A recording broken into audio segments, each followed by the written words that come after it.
গভর্নমেন্টের তরফ থেকে welcome the newly nominated minister Animesh Debbarma.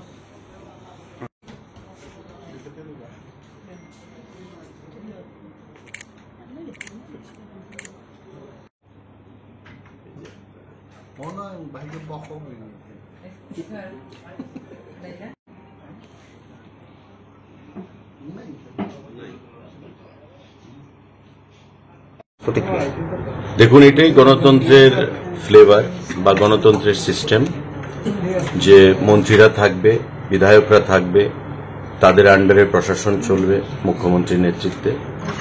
এবং মাননীয় অনিমেষ দেববর্মাও আজকে ওনার জীবনে প্রথমবার রাজ্যে মন্ত্রী পরিষদের সদস্য হিসাবে শপথ গ্রহণ করেছেন। তো সরকারের তরফ থেকে একজন মন্ত্রী হিসাবে আরেকজন মন্ত্রীকে আমি সেখানে সাধুবাদ জানাই, ওনাকে ওয়েলকাম জানাই সরকারের তরফ থেকে। এবং আমি বলবো যে বিশিষ্ট রাজনীতিবিদ এবং ত্রিপুরা রাজ্যের পরিচিত রাজনৈতিক মুখ অনিমেষ বাবু দীর্ঘদিন ধরে রাজনীতির সঙ্গে যুক্ত রয়েছেন এবং ইট ওয়াজ এক্সপেক্টেড যে he will be inducted in the cabinet. কিছুদিন ধরেই তার জল্পনা চলছিল এবং আজকে তার অবসান হল।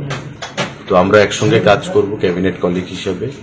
এবং আমাদের প্রধানমন্ত্রীর যেটা স্বপ্ন মোদিজির, যে সবকা সাথ সবকা বিকাশ, সবকা বিশ্বাস সবকা প্রয়াস, প্রত্যেককে সঙ্গে নিয়ে রাজ্যের জাতি জনজাতি প্রতিটা অংশের মানুষ উন্নয়নই হচ্ছে একমাত্র লক্ষ্য।